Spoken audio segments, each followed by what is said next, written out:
रोको इसे।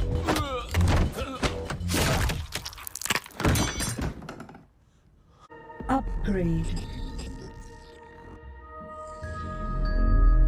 मूवी की स्टार्ट मूवी के मेन कैरेक्टर ग्रे से होती है, जो अपने एक क्लाइंट के कार को रिपेयर कर रहा होता है। तभी उसकी वाइफ आशा एक एआई ऑटोमेटेड कार में आती है और उसका पूरा घर भी एक एआई कंट्रोल करता है। ये एक ऐसा समय होता है जब ह्यूमन सिविलाइजेशन एआई में बहुत एडवांस हो चुकी होती है, पर ग्रे इन सब एडवांस टेक्नोलॉजी से दूर रहना ही पसंद करता है और उसकी पत्नी आशा एक बहुत बड़ी एआई बेस्ड कंपनी के लिए काम करती है। उसके बाद ग्रे आशा के साथ उसके क्लाइंट की कार डिलीवर करने जाता है। आशा उस कार के ओनर को देखकर बहुत ही शॉक्ड हो जाती है, क्योंकि ईरॉन एक बहुत बड़ी एआई कंपनी का मालिक होता है। ईरॉन की कार डिलीवर करने के बाद आशा और ग्रे अपने एआई ऑटोमेटेड कार में घर जाने लगते हैं, पर तभी उनकी कार कोई हैक कर लेता है और उनकी कार एक अनजान जगह पर क्रैश हो जाती है। तभी कुछ लोग वहां आकर आशा को शूट कर मार देते हैं और ग्रे के नेक पर शूट कर वहां से चले जाते हैं। उसके बाद मूवी 3 महीने आगे फ्यूचर में शिफ्ट होती है, जहां हमें पता चलता है कि ग्रे को स्पाइनल कॉर्ड पर बुलेट लगने के कारण वो पैरालाइज्ड हो चुका है और उसकी माँ उसका ख्याल रखती है। ग्रे बहुत नाराज होता है क्योंकि उसके वाइफ के डेथ को 3 महीने होने के बाद भी पुलिस उसके हत्यारों का पता नहीं लगा पाई, जिसके कारण वो सुसाइड करने का ट्राई करता है, पर वो सुसाइड में नाकाम रहता है। तभी ईरॉन वहां आता है और उसे बताता है कि वो फिर से नॉर्मल ह्यूमंस की तरह चल पाएगा, बस उसे एक छोटी सी चिप अपने बॉडी के अंदर ऑपरेशन के थ्रू फिट करना होगा। उसके बाद हम ग्रे को एक ऑपरेशन रूम में देखते हैं, जहां डॉक्टर्स उसके नेक पे चिप को फिट कर रहे होते हैं और इस चिप का नाम स्टेम होता है। ऑपरेशन पूरा होने के बाद ग्रे अपने बॉडी को मूव कर पाता है, जिससे वो बहुत खुश हो जाता है। ईरॉन ग्रे को बताता है कि वो इस ऑपरेशन के बारे में किसी को नहीं बता सकता और उसे लोगों के सामने अपाहिज बन के रहना होगा।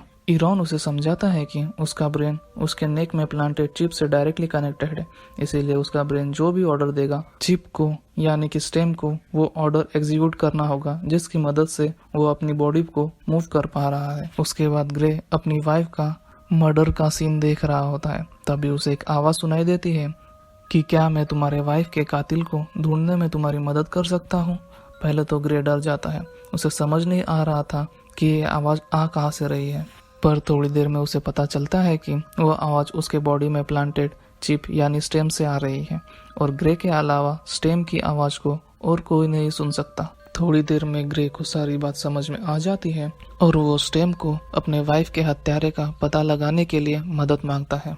उसके बाद स्टेम उस सीसीटीवी फुटेज को एनालाइज करके उनमें से एक किलर के टैटू से उसका एड्रेस ढूंढ निकालता है। उसके बाद ग्रे उस हत्यारे के घर पहुंचता है, पर घर पे कोई ना होने के कारण ग्रे उसके घर में कुछ मर्डर के एविडेंस ढूंढता है ताकि वो एविडेंस कलेक्ट करके पुलिस को दिखा सके, जहां उसे एक ओल्ड बोन्स नाम के बार की लीड मिलती है। थोड़ी देर में ही वहां किलर आ जाता है और दोनों में लड़ाई होने लगती है और ग्रे मरने ही वाला होता है, तो स्टेम ग्रे को फुल बॉडी कंट्रोल की परमिशन मांगता है ताकि स्टेम ग्रे को डिफेंड कर सके। ग्रे के परमिशन देने के बाद स्टेम आसानी से ग्रे को डिफेंड करके हत्यारे को मार देता है। ग्रे उस घर से अपने फिंगरप्रिंट मिटाकर वहां से भाग जाता है। उसके बाद जब एक डॉक्टर उस हत्यारे की बॉडी का पोस्टमार्टम कर रहा होता है, तब हमें पता चलता है कि उसकी बॉडी में बहुत सारे लेटेस्ट टेक्नोलॉजी इम्प्लांटेड है, जैसे कि उसके हाथ के अंदर एक गन फिटेड होती है। थोड़ी देर में ईरॉन को ये पूरी बात पता चलती है, जिसकी वजह से वो ग्रे पर गुस्सा होता है और कहता है कि तुम्हारी इस बेवकूफ़ी के कारण हम दोनों को जेल हो सकती है और स्टेम को भी तुम्हारी बॉडी से निकाल लिया जाएगा। इसीलिए वो ग्रे को आखिरी वार्निंग देते हैं कि अगर ऐसा फिर से हुआ तो वो स्टेम को रिमोटली शट डाउन कर देगा। दूसरी तरफ एक पुलिस ऑफिसर जिसका नाम कॉर्टेज होता है, उसको इस मर्डर के बारे में पता चलता है और वो इस मर्डर की इन्वेस्टिगेशन स्टार्ट कर देती है और मर्डर के आसपास के एरिया को एनालाइज करती है। तो तभी उसे ग्रे दिखाई देता है, जिसकी वजह से डिटेक्टिव कॉर्टेज ग्रे से कुछ क्वेश्चंस पूछने उसके घर जाती है, पर ग्रे झूठ बोलकर अभी के लिए बच जाता है।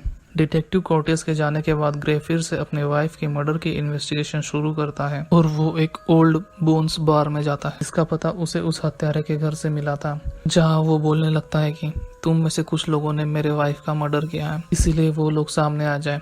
तभी एक आदमी उसके सामने आता है और उसे एक रूम में ले जाता है जहाँ स्टेम ग्रे की बॉडी को कंट्रोल करके सब लोगों को मार देता है। और आखिर में ग्रे उनमें से एक आदमी को बहुत टॉर्चर करता है और वो आदमी ग्रे को बाकी किलर्स के बारे में इंफॉर्मेशन दे देता है। पर इरॉन को पता लग जाता है कि ग्रे ने उसकी बात नहीं सुनी, इसीलिए वो स्टेम को शट डाउन करने लगता है। पर स्टेम को इसका पता लग जाता है और वो जल्दी से ग्रे को एक हैकर का एड्रेस देकर उसके पास जाने का बोलता है। वो हैकर एरॉन के कंप्यूटर कमांड को ओवरराइड कर सकता है। ग्रे बिना टाइम वेस्ट किए उस एड्रेस की तरफ जाने लगता है और इसी दौरान स्टेम ग्रे को अपने हाथ पर कुछ कोड लिखने लगाता है और ग्रे स्टेम के दिए हुए एड्रेस पर पहुंच जाता है। दूसरी तरफ फिस्क, जिसने ग्रे की पत्नी की जान ली थी, उसे अपने दोस्त के मर्डर का पता चलता है और वो अपने दोस्त की मेमोरी को एक्सेस करके ग्रे के बारे में सब पता कर लेता है, जैसे कि वो कौन है और कहाँ है। उसके बाद फिस्क बारटेंडर पर गुस्सा होकर बोलता है कि उसने सब रोका क्यों नहीं, पर बारटेंडर उसकी तरफ गन पॉइंट कर देता है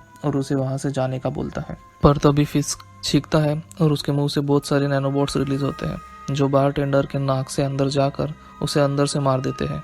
दूसरी तरफ हैकर अभी वही कोड एग्जीक्यूट कर रहा होता है जो स्टेम ने ग्रे को दिया होता है और वो इरॉन के कमांड को ओवरराइड करने में कामयाब हो जाता है। तभी वहाँ फिस्क और उसके लोग आ जाते हैं और इससे पहले वो ग्रे की जान ले सके तभी स्टेम ग्रे की लड़ाई में मदद करता है, पर अकेले होने के कारण ग्रे को वहाँ से भागना पड़ता है। तभी एक फिस्क का साथी ग्रे के पीछे लग जाता है और ग्रे को अपने हैंडगन से मारने की कोशिश करता है, पर तभी ग्रे स्टेम की मदद से उसको मार देता है। ग्रे अब वापस अपने घर पर आता है तो उसकी मदर उसे अपने पैरों पे खड़ा देखकर बहुत शॉक्ड हो जाती है, पर ग्रे अपने मदर को स्टेम के बारे में सब कुछ बता देता है।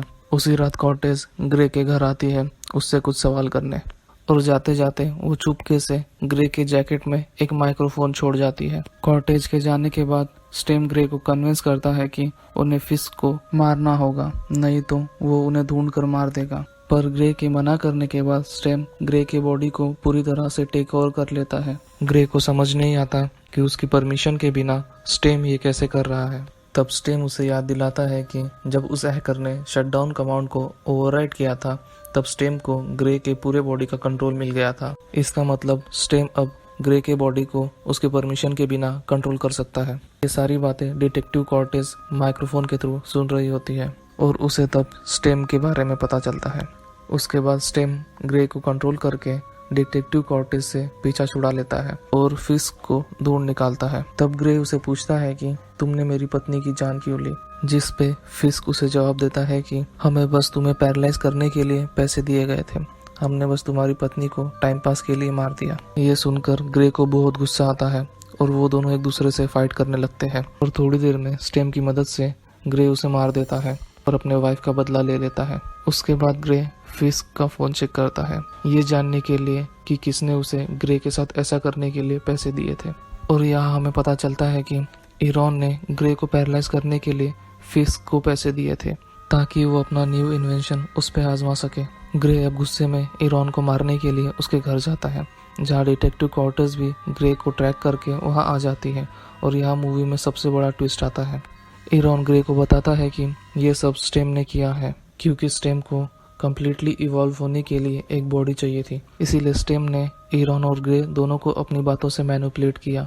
यहाँ तक कि उसकी कार को भी स्टेम ने ही हैक किया था जिसकी वजह से उसकी वाइफ का और ग्रे का एक्सीडेंट हुआ था। सच जानने के बाद ग्रे बहुत शॉक्ड हो जाता है और अपने बॉडी पे कंट्रोल करने की कोशिश करता है, पर स्टेम का उसके बॉडी पे पूरा कंट्रोल होने के कारण वो कुछ नहीं कर पाता और तभी स्टेम इरॉन को मार देता है। स्टेम अब कॉर्टेज को मारने जाता है पर ग्रे अपने बॉडी पे कंट्रोल करने का बहुत ट्राई करता है जिसकी वजह से ग्रे कोमा में चला जाता है और अब स्टेम का ग्रे के बॉडी पे पूरा कंट्रोल होता है, जिसके बाद स्टेम कॉर्टेज को मार देता है और मूवी यही खत्म हो जाती है।